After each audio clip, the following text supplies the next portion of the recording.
guys, it's Justin from Beyond Limits here, and I'm excited to present to you today our Ultimate Flow. Now, the Ultimate Flow is a really simple way for you to get your body moving. There's no impact involved. You can work at your range, and it takes very little time. And for that reason, we incorporate it at the start of all our client workouts. You can do it first thing in the morning when you wake up, okay? Help relieve you've been a bit stiff or a bit sore, you've been laying flat, okay? And you can also do it to break up your day if you've been in the office. Again, human beings, we're not designed to be stagnant, okay? And we spend a lot of time sitting down. So this flow is designed to help you get your body moving and just relieve any pressure around the joints, etc. And it'll also wake up your nervous system as well. Focus on your breath while you're doing it and you'll get the best results.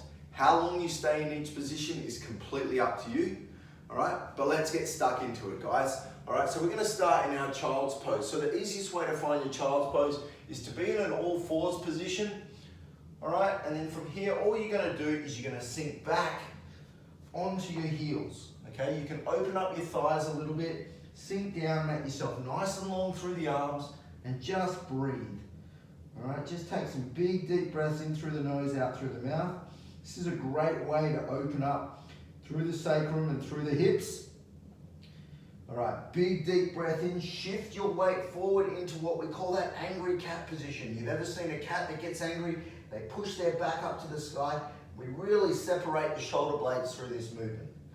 Again, a few deep breaths, and then we're gonna go into a cow pose. Now, traditionally a cow pose is just pushing your shoulders down, all right, and getting that shoulder blade retraction. But what I want you to do is not just do that, but I also want you to really look at the movement through your hips. So angry cat into cow. So we're also getting a little bit of pelvic tilt at the same time. Just again, we're moving through the hips, moving through the shoulders.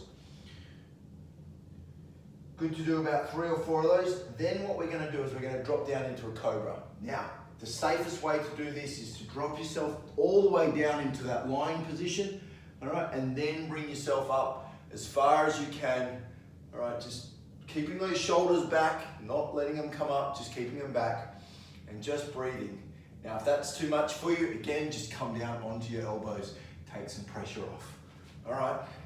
From this position, we're gonna push our toes into the ground, we're gonna raise up into a downward dog, push yourself back into the balls of your feet, nice and long, deep breaths, and then you're gonna bring your left foot up to your left hand or as close to as you can, all right? And then you're gonna raise your left hand up to the roof.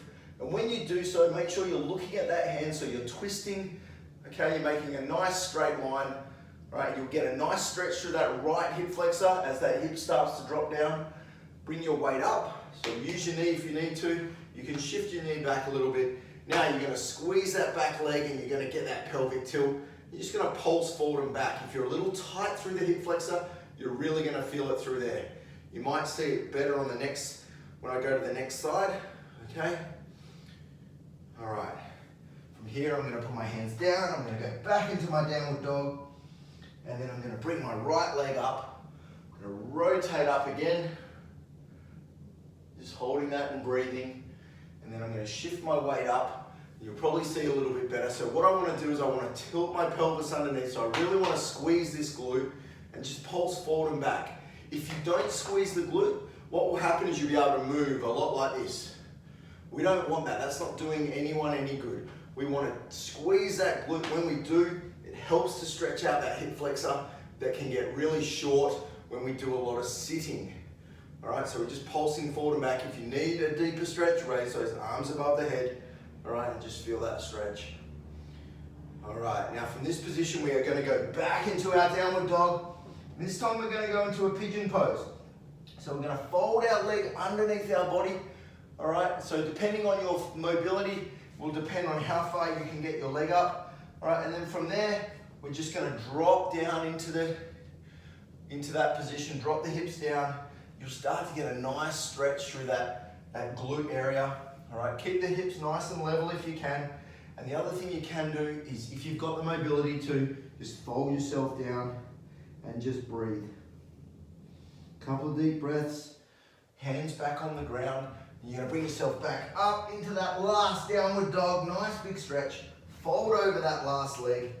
All right, sink yourself down, nice and easy. All right. Again, just some deep breaths. And guys, from there, 2 options. All right, we're gonna go back into downward dog, and then we're just gonna drop our knees down into all fours, and then walk our hands back, and then we can stand up. All right, guys, that is the ultimate mobility flow. Thanks for tuning in, and I look forward to delivering more content for you guys very, very soon. Bye for now.